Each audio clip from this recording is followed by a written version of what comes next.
तो चलो हम आ गए दूसरे लेक्चर के लिए, यानी असाइनमेंट नंबर 2 के लिए। तो आप जानते हो अपने टोटल 30 असाइनमेंट्स हैं और हर असाइनमेंट में ऑलमोस्ट लगभग 30 क्वेश्चन के करीब रहते हैं। जरूरी नहीं है कि सब जगह 30 मिलेंगे, कहीं 20 है तो कहीं 40 भी है, कहीं 51 भी है।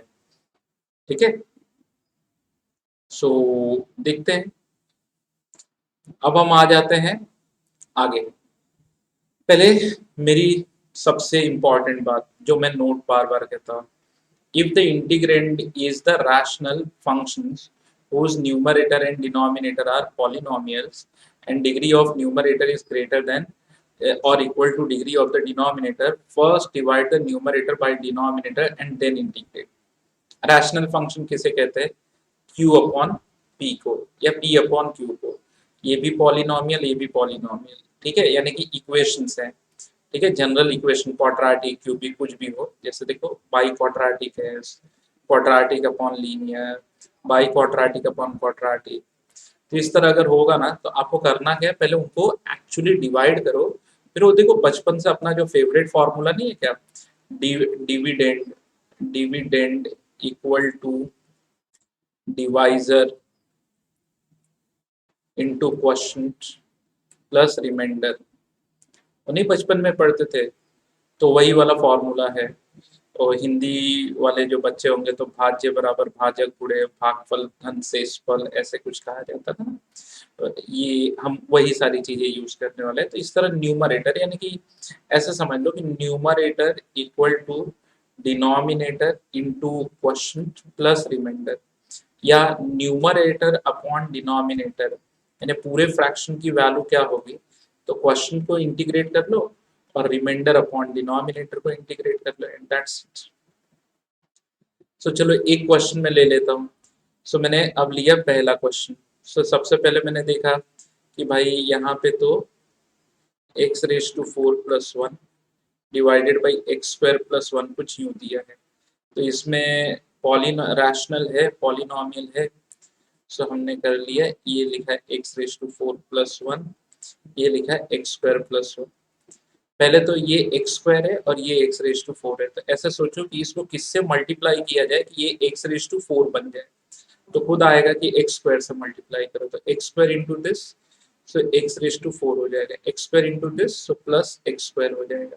अब सब्ट्रैक्ट कर लेते हैं, माइनस कर लेते हैं। ठीक है, माइनस करने के बाद ये माइनस एक्स स्क्वायर हो गया और ऊपर का प्लस 1 बच गया। फिर ये एक्स स्क्वायर है, माइनस एक्स स्क्वायर है, सिर्फ माइनस 1 से मल्टीप्लाई करो, ये माइनस एक्स स्क्वायर हो गया, ये माइनस 1 हो गया। अब इसे सब्ट्रैक्ट कर दो तो ये प्लस हो गया, ये प्लस हो गया, तो ये कट जाएगा तो यहाँ पे बचेगा 2। सो जब इतना कर लोगे तो तुम्हारे पास क्या रहेगा, न्यूमरेटर। देखो न्यूमरेटर इक्वल टू, या तो ऐसे यूज कर लो कि numerator upon denominator equal to, या ऐसे numerator equal to denominator, denominator मतलब X square plus 1 into question, मतलब जो डिवाइड करके यहाँ पे जो है एक क्वेश्चन है, प्लस रिमाइंडर, रिमाइंडर आपका 2 आ गया, रिमाइंडर आ गया 2, तो हमने लिख लिया अपॉन एक्स स्क्वायर प्लस 1। अब क्या करेंगे, तो अब इसे स्प्लिट कर दो। आगे जाके यहाँ पे लिख देता हूँ देयरफॉर, इसे दो भागों में स्प्लिट कर देंगे। पहला भाग है x square plus 1 into x square minus 1 divided by x square plus 1 dx का, और दूसरा भाग है 2 dx upon x square plus 1 का। ठीक है, ये तो कट गया, यहाँ तक तो क्लियर हो गया होगा। अच्छा, कुछ बच्चे कह रहे होंगे कि सर ये दिख नहीं रहा है, तो उन बच्चों के लिए चलो आगे चलते हैं। नेक्स्ट, फिर मैंने कर लिया कि ये जो चीज थी ऐसे x square plus 1 x square minus 1 divided by x square plus 1 dx minus 2 dx upon x square plus 1। तो ये इससे कट गया। अब आप आगे जाके इसे स्प्लिट कर दो, x square D x minus x D x minus 2 dx upon x square plus 1। फिर अपने आप से एक सवाल पूछो कि भाई एक्स रेज टू एन का क्या होता है, तो ये खुद बोलेगा कि ऊपर एक ऐड करो इसे ऐड करके एक नया पावर बनाओ, 1 ऐड करके जो पावर ऊपर आएगा वही नीचे आएगा। 1 है, एक बढ़ेगा, जो पावर ऊपर आएगा वही नीचे आएगा। अब एक सवाल खुद से पूछो, क्या मैंने कभी डेरिवेटिव ऑफ किसी का डेरिवेटिव 1/1, क्या मैंने किसी का डेरिवेटिव 1/1 प्लस एक्स स्क्वायर देखा है क्या? क्या मैंने किसी का डेरिवेटिव 1/1 प्लस एक्स स्क्वायर देखा है क्या? क्योंकि इंटीग्रल में ये लिखा जाएगा 1/1 प्लस एक्स स्क्वायर और खुद आपको वो याद आ जाएगा। तो बहुत सारे बच्चे कह रहे हैं कि सर tan इनवर्स एक्स का देखा है, तो श्योर ये आपने राइट आंसर दिया है। तो यहाँ पे लिख दो -2 tan inverse of X plus C. तो होपफुली ये चीज तो सारे बच्चों को समझ में आई होगी सर ने क्या किया है। फिर से देख लो, बड़ा इजी न्यूमेरिकल था। अच्छा, कुछ बच्चे बोले कि सर हम तो इसे डायरेक्ट भी कर सकते हैं, ऐसे चिंदी चिंदी क्वेश्चन, सिंपल सिंपल क्वेश्चन को तो हम वैसे ही निपटा दें। जैसे अगला क्वेश्चन आप जो लेने वाले हो next, X square minus 4/x+1। Second वाला I equal to X square minus 4/x+1। तो कुछ बच्चे बोले कि सर हम तो इसको ऐसे ही निपटा दें, कैसे बेटा? तो सर एक्स स्क्वायर -1 -3 हो गया -4। फिर मैं बच्चों से कहता ऐसे क्यों लिखा आपने, आपके दिमाग में क्या चल रहा है? तो कहते हैं कि सर x-1 x+1 इसे लिखा जा सकता है -3/x+1 dx। और जब आगे जाके इसे आप सेपरेट करोगे तो एक जगह से तो ये कट जाएगा, तो बचेगा x का इंटीग्रल -1 का इंटीग्रल -3 dx/x+1, ये बचेगा और ये आ जाएगा x² 2 - x -3 ln x mod of ln x+1 + c। तो आप ऐसे भी जा सकते हैं। कोई बच्चा कहे कि मुझे एक्चुअली डिवाइड ही नहीं करना है, मैं तो वैसे ही टर्म एडजस्टमेंट से जाना चाहता हूँ, कोई दिक्कत नहीं है उसमें। कोई कहे कि नहीं सर वो जो आप सिखा रहे हो वही ठीक है। सो आओ थर्ड वन की बात कर लेते हैं। एंड थर्ड वन कहता है x⁴ plus x² - 1 I equal to x⁴ plus x² - 1 divided by 2x² + 1 2x² + 1 dx। तो देखो इस 2 को तो पहले बाहर कर दो, ये तो सबके साथ लगा पड़ा रहेगा। ये हो गया x⁴, सॉरी यहाँ पे x⁴ क्वेश्चन को बड़े ध्यान से देखो, समझो और फिर लिखो, नहीं तो फिर दिक्कत होने के चांसेस है, गलती होने के। देखो मैंने अगर कभी देख लिया कि पावर ऑफ न्यूमरेटर डिनोमिनेटर से ज्यादा है, तो ये अपना बरगद का पेड़ जो होता है ना, बेनियन ट्री कहते हैं ना इसे, ये बनाने का और फिर चालू हो जाने का कि ये x⁴ है, x² है, किससे मल्टीप्लाई किया जाए, x² से। क्या आएगा x⁴ प्लस x²। माइनस करने पे क्या बचेगा, ये चला गया -1 बचेगा, क्योंकि इसका पावर कम ही आ रहा है। तो फिर आई इक्वल टू 1/2। अच्छा, किसी बच्चे को डायरेक्टली क्लिक हो जाए कि सर x² कॉमन ले लो, इतना झंझट क्यों करते हो? तो वैसे भी मानने को तैयार हूँ मैं वैसे भी मानने को तैयार हूँ। बट देखो मेरा काम था तुमको ऑल पॉसिबल वे समझाना, ठीक है? अब वही जो करोगे जो मैंने बताया था ना कि numerator equal to denominator into question plus remainder, तो वही मैंने किया। अब देखो ये 1/2 को पहले तो सबके साथ जाना है, तो इसको बाहर रख दो। x² + 1 x² + 1 dx minus dx/x² + 1, ठीक है? सो ये यूं हो गया। अब आई इक्वल टू 1/2 x² का x³ / 3 minus tan inverse of x plus c। I equal to x³ / 6 minus 1/2 tan inverse of x plus C. So बोलो कैसा लगा, समझ में तो आ रहा है ना। अगले क्वेश्चन की तरफ जाते हैं, फोर्थ। अब फोर्थ क्या कहता है, थोड़ा चलते पीछे देखते हैं। तो आपने समझा ना कि रैशनल टर्म किसे कहते हैं। तो rational term p by Q के फॉर्म में और रेडिकल साइन नहीं होना चाहिए, जैसे स्क्वायर रूट ये इस तरह का हो तो नहीं कर सकते, तब डिवाइड नहीं करना है, तब टर्म एडजस्टमेंट करना है, अगर इक्वल पावर हुआ तो। जैसे कोई बोले ये वाला क्वेश्चन कैसे करेंगे, फोर्थ वाला integral of x multiplied by root of x plus 2। अब यहीं पे लोगों के हालत खराब हो जाती, कैसे करें। बहुत सीधा है, ये x प्लस 2 है, इसे एडजस्ट करो, इसे बना दो x प्लस 2, ब्रैकेट में लिख दिया x प्लस 2 माइनस 2। कोई फर्क पड़ा? अगर बच्चा समझदार है तो बोलेगा नहीं सर कोई फर्क नहीं पड़ा, क्योंकि ये कट जाएंगे। अब इनका मल्टीप्लाई कर दो और इन्हें सेपरेट कर दो, तो ये हो गया x plus 2 root of x plus 2 और minus 2 root of x plus 2 और x plus 2 raise to half, ये 1। तो ये हो गया x plus 2 raise to 3/2। Linear term है ना, आसानी से हो जाएगा। 2x plus 2 raise to half. ये चीज समझ में आए ना, जैसे ये a रेस टू 1 और ये a raise to half. x plus 2 raise to 3/2 का प्लस 1, मतलब n plus 1 upon n plus 1, तो 2/5। और क्योंकि यहाँ पे कोएफिशिएंट ऑफ x 1 है तो इंटू 1 लिखने की कोई जरूरत नहीं है।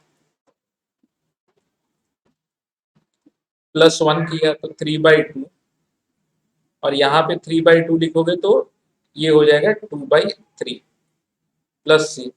सो I equal to 2/5 x plus 2 raise to 5/2 minus 4/3 x plus 2 raise to 3/2 plus c।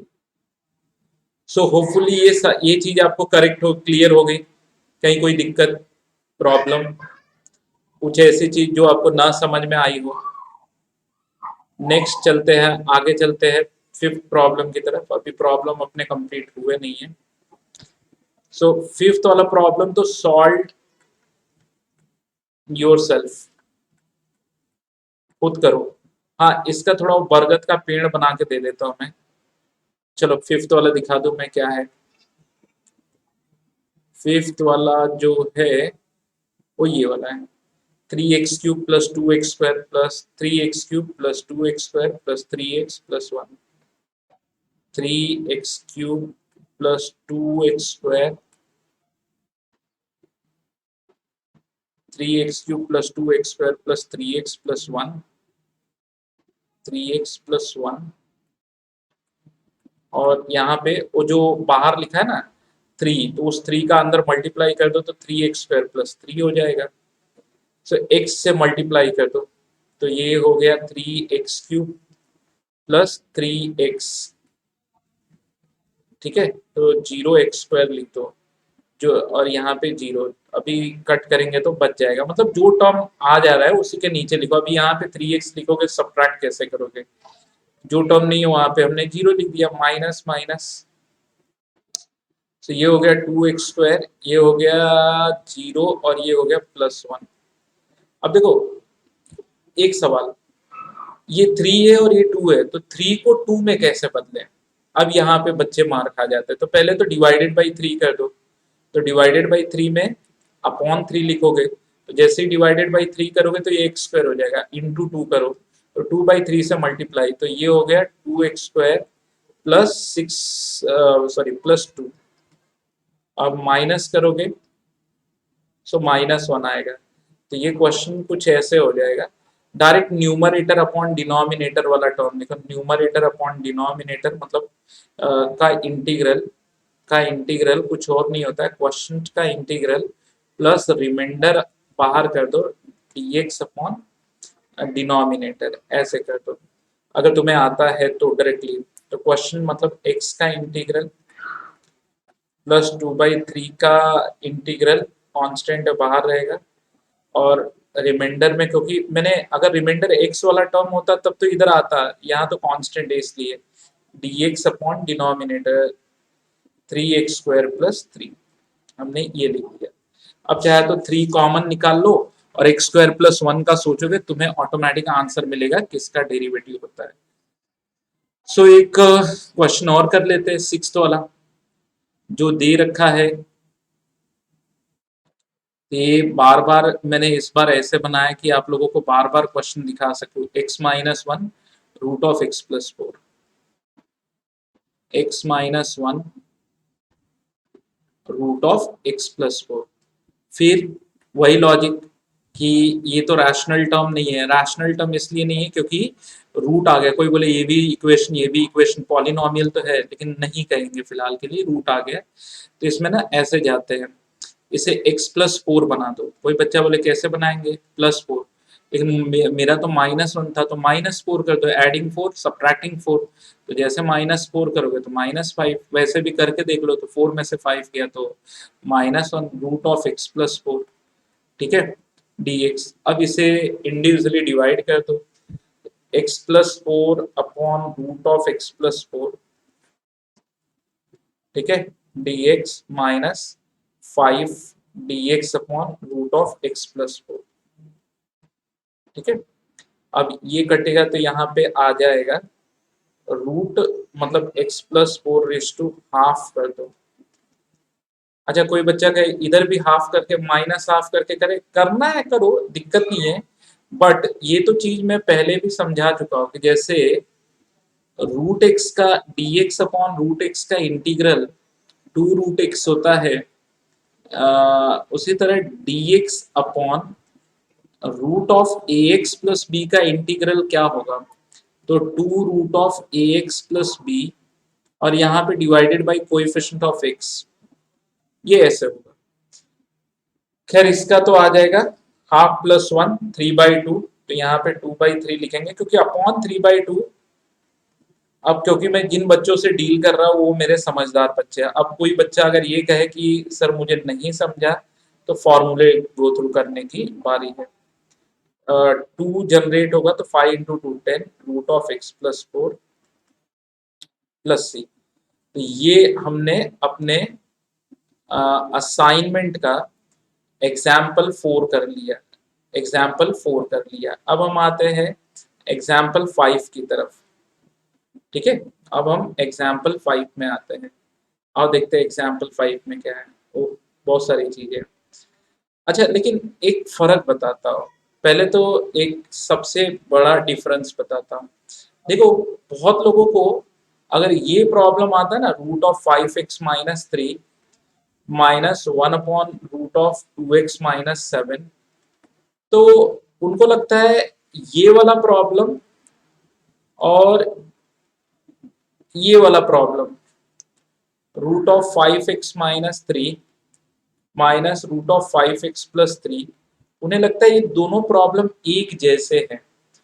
नहीं, यहाँ पर ब्रेक नहीं किया जा सकता। देखो, अगर a + b/c है तो उसे a/c + b/c लिखा जाता है। बट अगर a/b + c है तो उसे कुछ भी नहीं कर सकते, उसे कुछ भी नहीं कर सकते। कोई बच्चा कहे कि इसको ब्रेक कर दे तो कुछ भी नहीं, नो एक्सपांशन, इसका एक्सपांशन होता ही नहीं है। तो पहले एक चीज दिमाग में भरो, किसका होता है किसका नहीं होता। अभी ये तो चीज रेज टू हाफ करके भी सॉल्व कर सकते हो। चलो, अब बात कर लेते हैं कि मैं आपको समझाना क्या चाहता हूँ। आपके पास मैं सेकंड क्वेश्चन लेता हूँ, i = dx upon under root of 2x + 1 minus 2x + 2, ये हमने लिखा। अब हम क्या करेंगे, यहाँ पे ऊपर नीचे मल्टीप्लाई कर देंगे। इसे हम करने जा रहे हैं रैशनलाइज, नीचे से रूट निकालना है। 2x + 1 plus root of 2x + 2, ऊपर नीचे मल्टीप्लाई कर देंगे। 2x + 1 plus root of 2x + 2। क्यों ऐसा करेंगे, ये बचपन से हम जानते हैं A plus B into A minus B कुछ और नहीं होता है A square minus B square. और अगर यही कुछ root A plus root B into root A minus root B हो गया, सो रूट ए का स्क्वायर माइनस रूट बी का स्क्वायर, जिसे हम ए माइनस बी भी कह सकते हैं। तो अगर ये चीज मालूम है तो आप शायद इसका जो एक्सपांशन है उसमें कुछ ज्यादा टाइम नहीं लगाओगे। ये आपका रूट ए का square 2x plus one minus 2x plus two, bracket खोलोगे तो 2x कटेगा, 1 माइनस टू माइनस वन बचेगा। सो उसको माइनस को हम रिजर्व कर लेते हैं बाहर। Integral of 2x plus one raise to half dx plus integral of 2x plus two raise to half dx, हमने ये लिख दिया, ये हमने लिख दिया। अब मुझे बताओ क्या इसमें कोई दिक्कत है, क्योंकि मैं अगले पेज पे जा रहा हूँ। नेक्स्ट अगले पेज पे मैं जा रहा हूँ। सो आई इक्वल टू माइनस को बाहर रखो, 2x प्लस वन का पावर हाफ, तो 2x प्लस वन का पावर वहाँ हाफ प्लस वन 3/2, फिर यहाँ पे आएगा 2/3 और नीचे divided by coefficient of x। अगला टर्म था 2x प्लस टू का पावर हाफ, तो प्लस वन करेंगे तो 3/2, फिर यहाँ पे आएगा 2/3, यहाँ पे coefficient 2 plus c। So I equal to minus 1/3 2x plus one raise to 3/2 plus sorry minus 1/3 2x plus two raise to 3/2 plus c। So हमने कर दिया question number 2। Question number 1, try yourself. और कोई बच्चा कहे कि मुझे नहीं आता है तो आप व्हाट्सएप कर दो मुझे, ठीक है, आप कर दो व्हाट्सएप और मैं आपके क्वेश्चन का आंसर दूंगा। अगला है a raise to 3x plus 3। अरे यार ये तो, अब जिन बच्चों को फॉर्मूला नहीं याद होगा उनको मैं बदनसीब कहता हूँ, क्योंकि मैं जो पहले 2 असाइनमेंट ले रहा हूँ ना, बहुत इजी क्वेश्चंस है।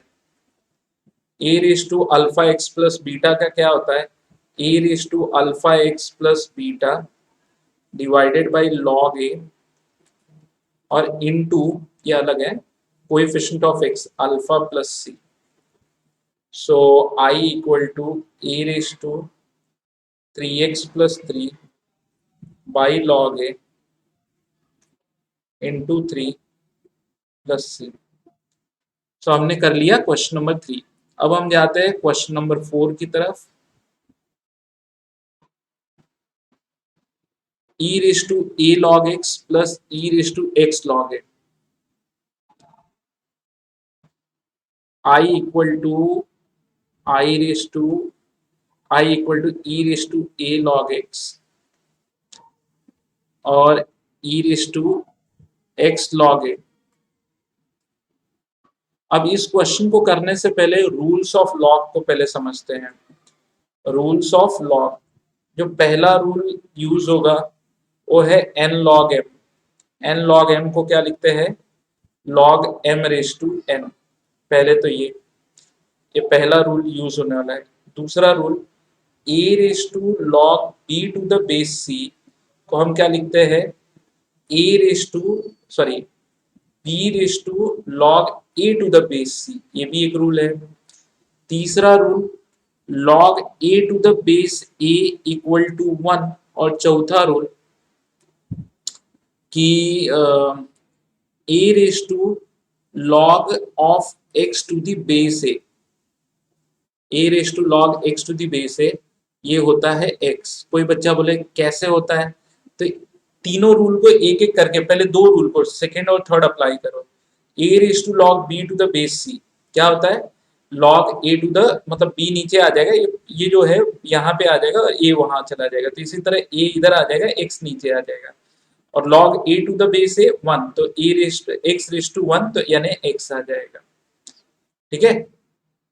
अब कोई बच्चा बोले ठीक है इसको करके बताओ, E raise to log X raise to A. कोई बच्चा बोले इसका बेस क्या है, बेस न दिया हो तो कैलकुलस में ई लेते हैं, और E raise to log X raise to A, फिर रिपीट करो, बेस नहीं दिया है तो ई लेते हैं। अब हम क्या करेंगे, देखो ये टर्म है, अगर आप समझ सकते हो तो ठीक है। अच्छा ये ए रेस टू एक्स है, यहाँ पे ए का पावर आएगा ए रेस टू एक्स। तो अगर समझ सकते हो तो इस रूल को लगाओ, ये जो टर्म है उसको नीचे ले लो, यहाँ पे ई ले लो, और log E to the base E 1 हो जाएगा। और नहीं तो आप इसको ऐसे भी याद कर सकते हो कि ई रेस टू लॉग एक्स, ठीक है, एक्स होता है, अगर ऐसे याद कर लो तो भी चलेगा। तो अब आपके सामने एक्स रेस टू ए का इंटीग्रल है और ए रेस टू एक्स का इंटीग्रल है, और क्योंकि दोनों लल्लू पंजू हैं, X raise to A plus one divided by A plus one, और A raise to x upon log A to the base E plus C, ये है बेस ई। सो ये फोर्थ वन भी हो गया, A E whole raise to X. So fifth one, actually question ऐसे था, I equal to A raise to X into E raise to X, तो मैंने उसे ऐसे लिखा है, देखो बिना dx के integral a E raise to x. अब कई बार बच्चे बोलते हैं सर कौन सा फॉर्मूला लगाने का, ए रेस टू एक्स की ई रेस टू एक्स। जब only e raise to x आया तो ई रेस टू एक्स का, लेकिन ए के ई किसी के साथ आ जाए तो ई बन जाता है ए, तो यहाँ पे ए रेस टू एक्स का फॉर्मूला लगेगा, ये हो जाएगा A raise to x upon log A to the base, ठीक है। और इसको कई कई बुक में कैसा है, लॉग एम इंटू एन लगा देते हैं। सो ऐसे लिखते हैं A E raise to X log A to the base C plus log E to the base C जो 1 होता है। कई कई बुक में इसको ऐसे भी लिखा जाता है, माइंड नहीं करना, दोनों चीजें सही है, ठीक है। सो अभी आगे देख लेते हैं, A raise to X plus B raise to X का whole square upon A raise to X B raise to X, ठीक है। I equal to A raise to X plus B raise to X का whole square upon A raise to X B raise to X. So मैंने क्या किया, मैंने कर दिया A raise to X का square plus 2 A raise to X B raise to X plus B raise to X का square upon A raise to X B raise to X.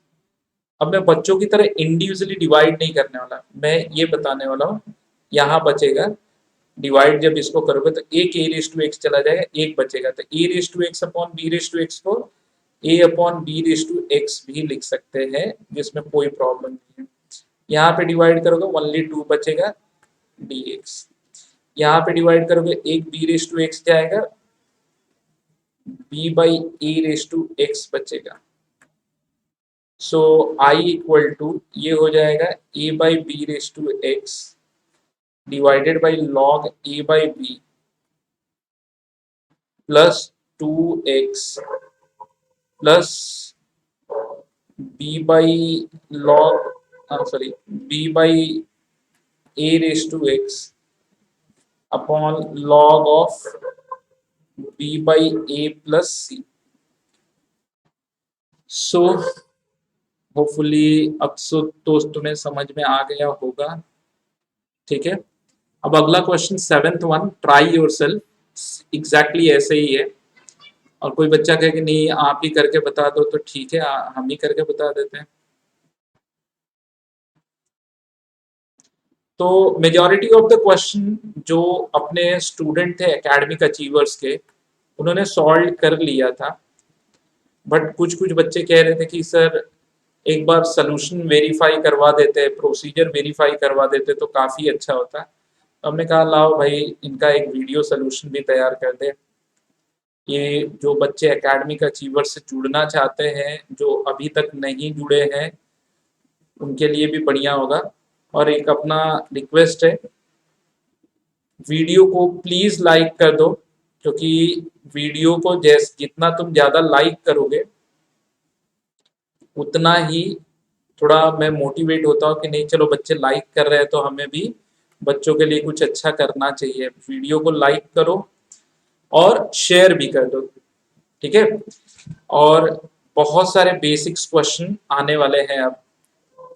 सो जिन बच्चों का कोई टॉपिक वीक है वो definitely थोड़ा सा यहाँ पे फोकस करेंगे तो उनका ये टॉप जो भी वीक टॉपिक है वो भी स्ट्रांग हो जाएगा। हमने सारे बच्चों को ध्यान में रखे, किसी एक बच्चे को प्रेफरेंस नहीं दिया है कि ये भाई ये तू जेई मेंस वाला है तो ये वीडियो तेरे लिए है, या तू एडवांस वाला है तो ये वीडियो तेरे लिए है। हमने इसको सेग्रीगेट करके किया है।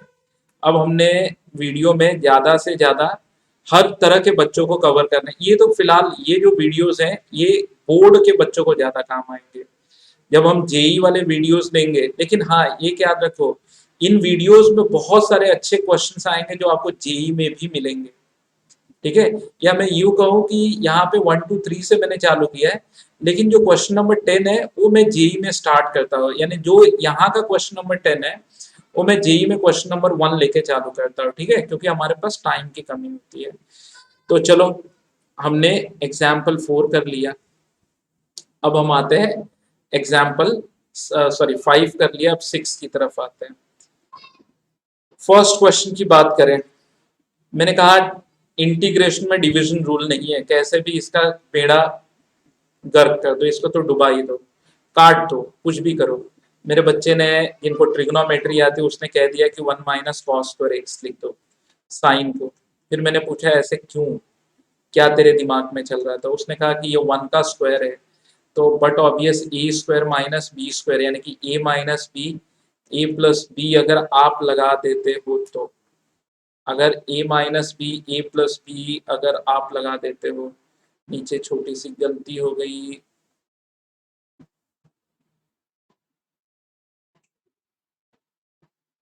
cos x।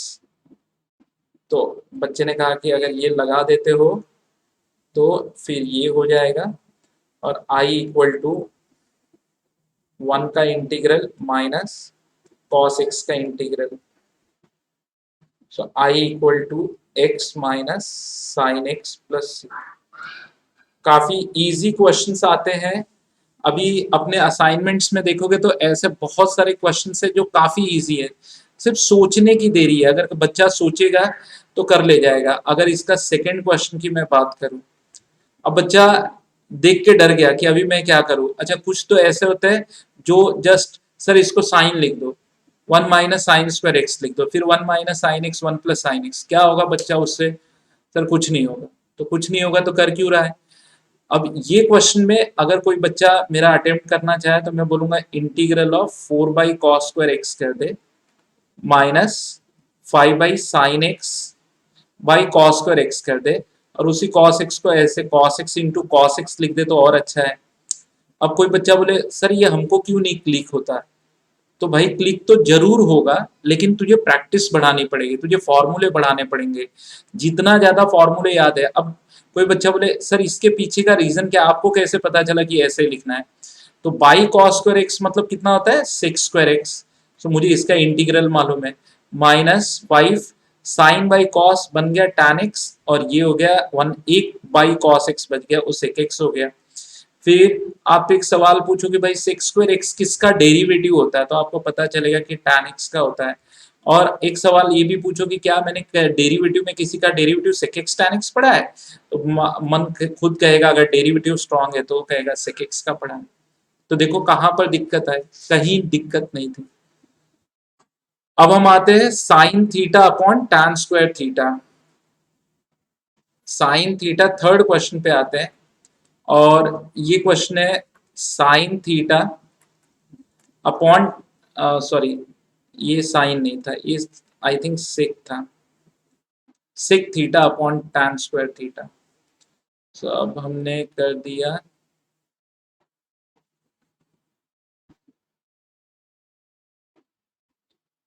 सेक theta upon tan² theta D theta.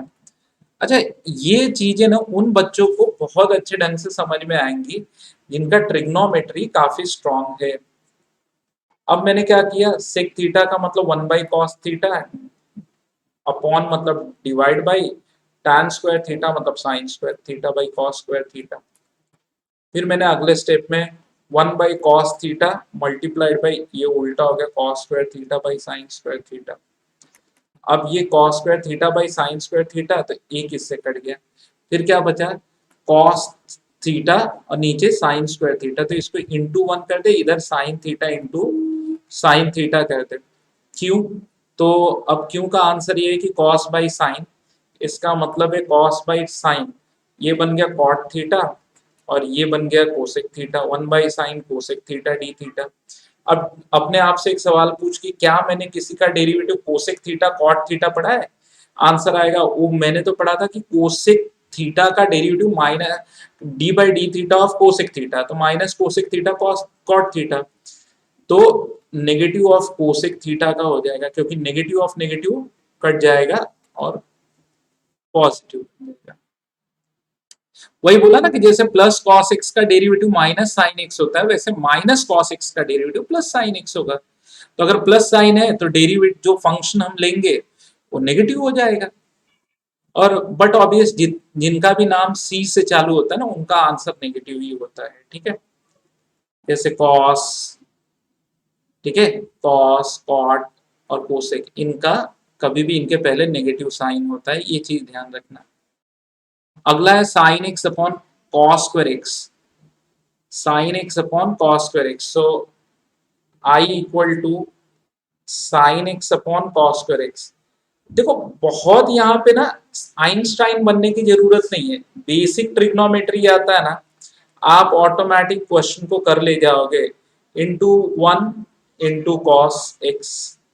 कोई बोले ऐसे कैसे लिख दिया, तो ये हम बचपन से पढ़ते आ रहे हैं। अगर हाँ तुम्हारा अलजेब्रा सही नहीं है तो फिर मैं कुछ नहीं कर सकता, A by C B by D, तो ए सी बी डी लिख देते हैं, कोई फर्क नहीं, ऐसे ही होता है। Cos cos, cos into cos, cos square sine into one, वही होगा।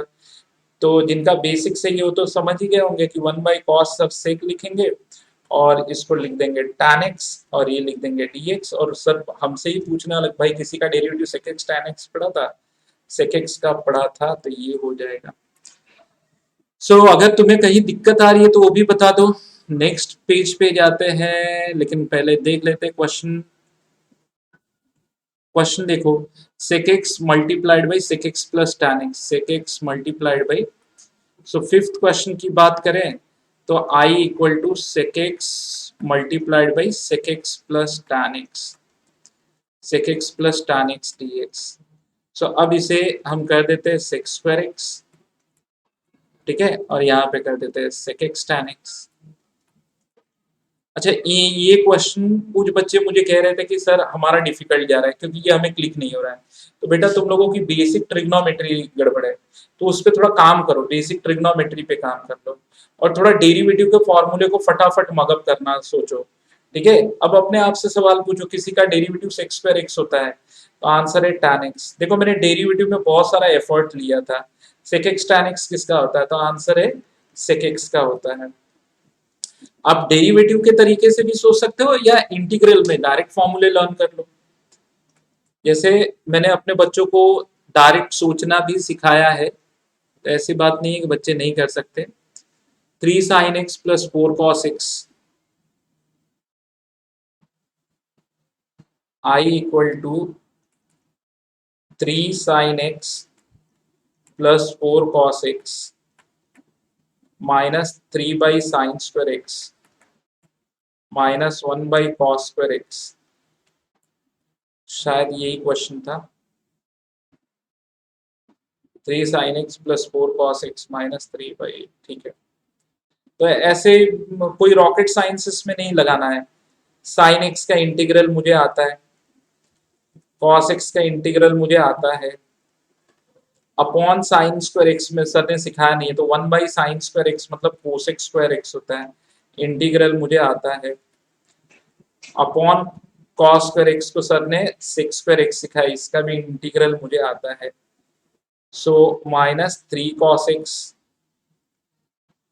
Plus 4 sin x minus cot X का प्लस कॉट एक्स यहाँ पे लिख देते हैं, और tan x, so minus tan x plus C. So देखो ये आपका सॉल्व हो गया इंटीग्रेशन। क्वेश्चन नंबर 6 भी सॉल्व हो गया। अब बढ़ते हैं 7 की तरफ। सो 7 क्या कहता है, G dash X sec square X plus cosec square x minus 1 है, तो जी ऑफ पाई बाई 4 1 है, तो जी एक्स क्या होगा। तो ये चीज तो मैं तुम्हें पहले ही बता दूं कि भाई देखो जी डैश एक्स का इंटीग्रल ही G of X plus C होता है। जी डैश एक्स का इंटीग्रल, इसी को कुछ लोग ऐसे भी बोलते हैं D by D X of G of X, ठीक है, dx, ये चीज ऐसे भी बोली जाती है। तो ये चीज तो पहले दिमाग में भर लो। तो देयरफॉर क्योंकि मुझे जी डैश एक्स को जी एक्स डैश हटाना है, डेरिवेटिव का सिंबल हटाना है, तो मुझे इंटीग्रेटिंग बोथ साइड करना पड़ेगा। तो ये हो जाएगा सेक्स स्क्वायर एक्स का इंटीग्रल। जो जो इंटीग्रेबल है बीच में प्लस माइनस है उन्हें अलग अलग कर दो। अब क्योंकि बच्चे तो नहीं हो कि वो लिखो पूरा इंटीग्रल फिर कहो कि भाई अलग अलग करेंगे। अभी हो गया G of X, sec square X का tan एक्स आ जाएगा, कोसेक का माइनस कॉट एक्स आ जाएगा, कोसेक स्क्वायर का minus x plus C, G of pi by 4, क्योंकि इसकी वैल्यू इसलिए दी है कि सी की वैल्यू निकालनी है। इसे कहते हैं specific solution. tan of pi by 4 minus cot of pi by 4 minus pi by 4 plus C. So it implies that, ये तो 1 हो गया, ये 1 हो गया, ये 1 हो गया, ये माइनस पाई बाई 4 प्लस सी हो गया, implies that 1 1 तो चला गया, 1 plus pi by 4 equal to C. तो देयरफॉर क्वेश्चन पूछा था कि जी एक्स क्या होगा, tan x minus cot x minus x plus pi by 4 plus 1। So देखो कितना इजी है ये। अब अगले क्वेश्चन की तरफ जाते हैं। अगला है एफ डैश एक्स, एंड मुझे लगता है कि अब मुझे ये क्वेश्चन तुमसे करवा के लेना चाहिए। अब मैं यहाँ कुछ बता देता हूँ। अब क्योंकि अपना होमवर्क खत्म हो गया था, या इस होमवर्क को तो मैंने करवा दिया, मैंने एक नया होमवर्क बनाया है कि भाई बच्चे ने कहा कि सर हमें होमवर्क के सोल्यूशन चाहिए, मैंने सोल्यूशन बना दिया, फिर अब नया होमवर्क करो। उससे ये इजी है, कोई डिफिकल्ट नहीं है। कोई बच्चा बोलेगा 16 क्वेश्चन, नहीं और भी है, ये लो, ठीक है, इतने क्वेश्चंस हैं, ठीक है, इतने क्वेश्चंस हैं, और इनके आंसर्स भी मैंने यहाँ लिखे हैं। ये है इनके आंसर्स, देख रहे हो ना, आंसर्स देख रहे हो। अब करना क्या है, करना क्या है, दो तरीका है। या तो मैं यहाँ पे रुक जाता हूँ, 1 मिनट में रुक गया, 1 मिनट नहीं, 15 सेकेंड रुक गया, क्योंकि 1 1 मिनट रुकूंगा तो काफी टाइम लग जाएगा। 15 सेकेंड में रुक गया, स्क्रीनशॉट निकाल लो, स्क्रीनशॉट खींच लो, ये रहा दूसरे पेज का, स्क्रीनशॉट ले लो।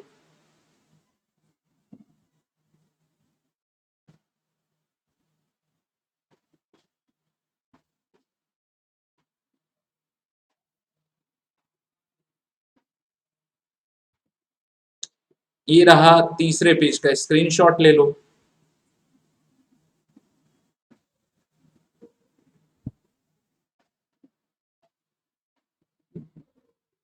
ये रहे आंसर्स वाले पेज, स्क्रीनशॉट ले लो।